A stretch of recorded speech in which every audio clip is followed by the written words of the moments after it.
Pause for a moment of prayer. Have thine own way, Lord, have thine own way. You are the potter. I am the clay. Amen. We have heard this story about the entry into Jerusalem. Consider the story that you have heard every year of your life since you began attending church. Jesus on a colt, not a steed, not a float, nothing showy, nothing powerful. Actually, something rather ironic. Definitely nothing affluent. I'm always amazed at this story because he says, hey, now, when you go to basically steal this out of someone's front yard, they're going to ask you why you need it, say the Lord needs it, and it'll all be fine. Can you imagine that? Hey, we're going to do a parade. I need you to go into Wanamaker, and that red truck there, it's going to have the keys in it. And if the owner sees you taking it, just say, the preacher has need of it. You're going to get shot. That's not the way things work. So I get into this story, and there's a bit of a disconnect of how that all works. And then I realize, as with many times in the Scriptures, we can become captivated by the wrong details. By the wrong details. The cloaks, the palms, the shouting, and the shushing are the important parts of this story that we are meant to pay attention to. There's nothing wrong with having questions and poking fun a little bit about the times, but what really matters today is kind of understanding what's going on. Because, and I've shared this with you multiple times in the past, that at the same moment that Jesus is coming into Jerusalem on this kind of simple, unassuming colt, and there's no gold, there's no flags, there's just peasant cloaks, and there's palm branches, there's no red carpets. And that doesn't seem too interesting until you realize at that same moment, on the other side of town, Pontius Pilate is coming in with a legion of Roman soldiers with their armor perfectly polished, with their banners high in the air, made of expensive fabrics, coming in with all the power and the might of Rome to let everybody know that he has arrived and he will be in residence throughout this Passover time, so they better behave. But then at the same time, Jesus gets on a little donkey, comes in, and everybody's like, Hosanna! Praise the King! Oh, that's why the Pharisees freak out. You see, they weren't trying to shush Jesus' followers, although Pharisees did like shushing people. They were trying to make sure no one got killed, because any hint of insurrection, and Rome was going to come down hard. So the shushing wasn't just, you're annoying me, Jesus and your followers, please stop. But they didn't. They didn't stop. They started out shouting. They got others to join in. It became a thing. But this is one of those stories where, and all Bible stories, when you're really reading through it, when you're really thinking about it, you put yourself in the story. And maybe at different times or seasons in your life, you put yourself into a different character's role. You try to see their perspective. But this is one of those stories where we can see ourselves in all of the players. It's easy to see ourselves in the parade, maybe shouting and rooting for Jesus, getting caught in the moment. We're his followers. That would be an appropriate place for us to see ourselves. We can also see ourselves in those priestly moments when we shush each other out of fear that our words and our actions might disturb or annoy and bring more trouble than it's worth. But have you ever thought of yourself right there on the colt with Jesus? Maybe we haven't, because of the fear of going down with the ship like he knew was about to happen to him. We know what's about to happen to him, after all. We have read the story to the end. And so maybe also we just don't want to be fully seen. Maybe we don't want other people to really see us for who we are, and we definitely don't want to cause a fuss. Definitely not a parade of support. We can do all this on our own, thank you very much. Nope, definitely not a parade of support, even when we really, really could use it. No, we are too strong for that sort of thing. We can go it all on our own. We've got it. We've got this under control. Until we don't. We're strong until that point that we have fallen down.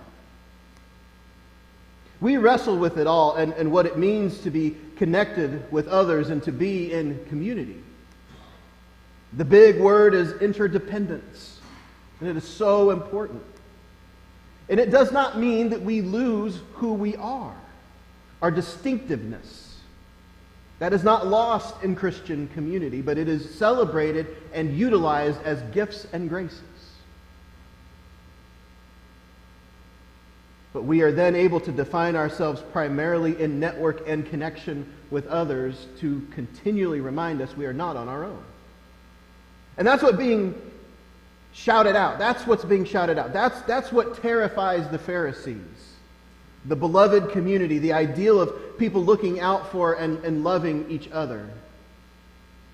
Creation itself supports this because it's part of God's design for us, for all of humanity, and we cannot do it on our own. Not just when things are difficult, but when things are fine.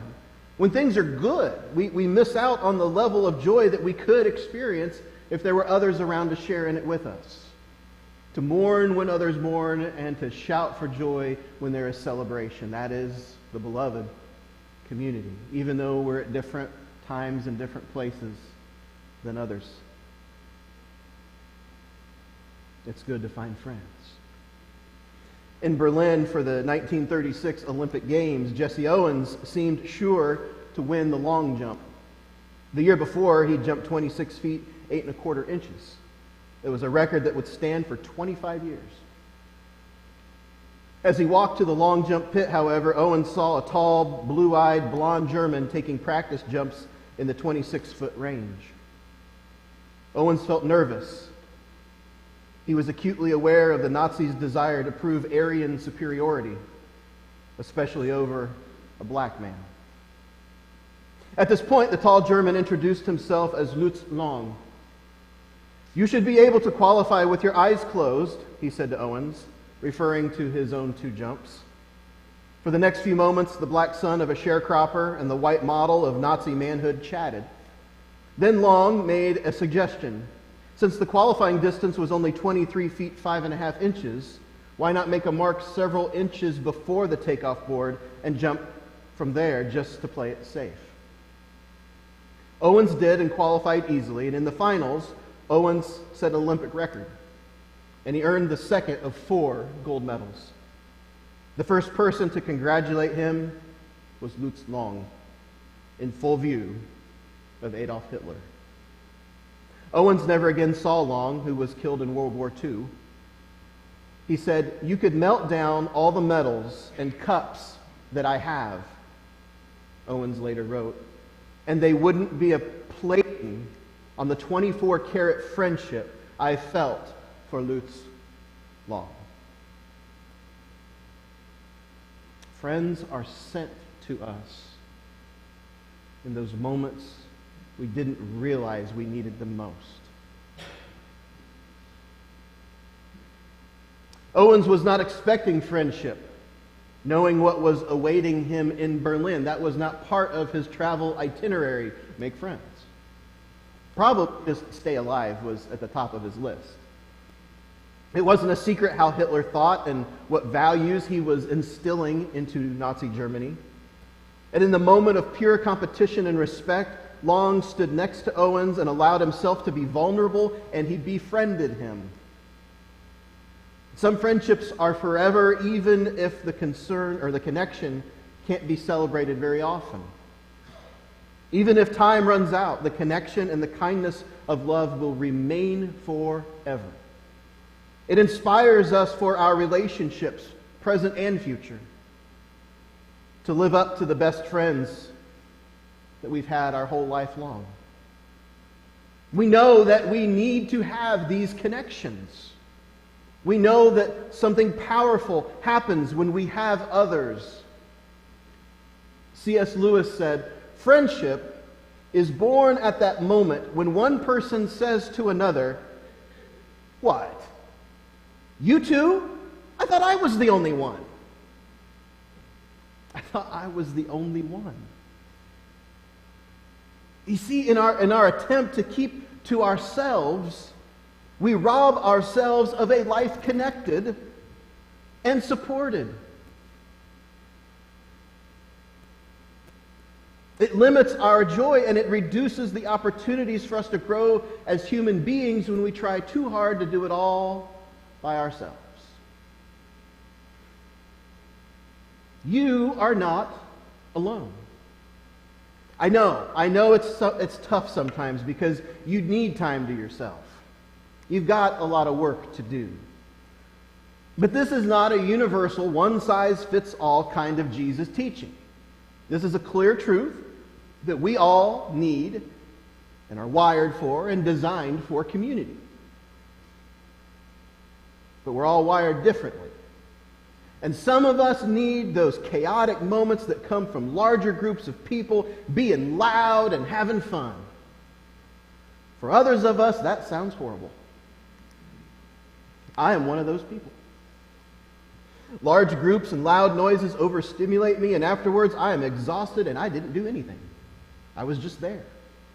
So we're all wired differently. So no, give me a small group of people with similar interests sitting around a fire, having a nice dinner at a table, thoughtful, heartfelt conversation. Yeah, that's my jam. That's where I go. But I need people. But whether or not you like larger groups or smaller numbers, you need other people.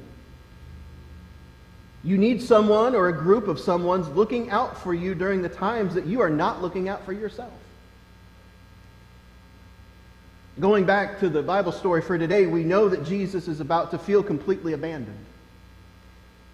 Think about how he feels all these people shouting in support of him. Now consider the garden where no one can stay awake. Never mind that they haven't eaten that much food in months and they're sleepy and they're full stomachs. But once Jesus is arrested, they scatter and Peter denies him 3 times. That's quite a roller coaster, isn't it? From shouts of Hosanna to, I swear I don't know the man. And we're going to focus on that in way more detail on Friday night. Monday, Thursday, we'll start the more somber journey and watch how Jesus is abandoned. We know what that feels like. That's why this time of year in this cycle of Bible stories can get kind of difficult. Because that is one of the experiences we as human beings, we all have. We've all been let down by someone that we were counting on. And in these moments, the last thing that we can consider is placing more value on other people, on more value of connections and friendships, etc. But the story of Jesus is not meant to teach us that everyone will let us down. That's not the point. It is a reminder that no one is perfect. No one's perfect. And just because someone wasn't capable in that moment or mistakenly missed the mark to be there for us, it does not mean that they won't try and succeed to do better next time. Perhaps next time when we need it even more. Stendhal said, one can acquire everything in solitude except character.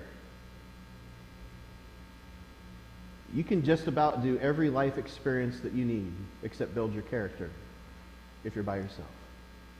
We need each other. Especially in Christian community, we have got to have each other to grow in our faith. We need to fail. We need to fall short. Not because it is designed and on purpose, but because by definition of our humanity, we are going to do it anyway. Just naturally. We will fail. We will fall short. And in that, we need to realize that we are not perfect. We need to love, and we need to be loved. We need to forgive, and we need to be forgiven. We need to show grace, and we need to receive grace. Because if we're just in it on our own, we will never grow into believing the best about ourselves as we could with someone who loves us in our circle. We are made for imperfect relationships because we are people taught about love and grace, about peace, and about forgiveness. So if you feel alone today, take heart because Christ is with you. Your church is with you. And you can find community where you are valued and cared for, as you are invited to value and care for other people who need the same thing. All of our hiding and our pretending that we are perfectly fine, all on our own, is just not going to work anymore. Get on the donkey when you need to and let people lay down their cloaks and make some noise for you, because you know you'll do it for them when the time comes. We are made to live in community. This is the way. In the name of the Creator, the Redeemer, and the Sustainer. Amen.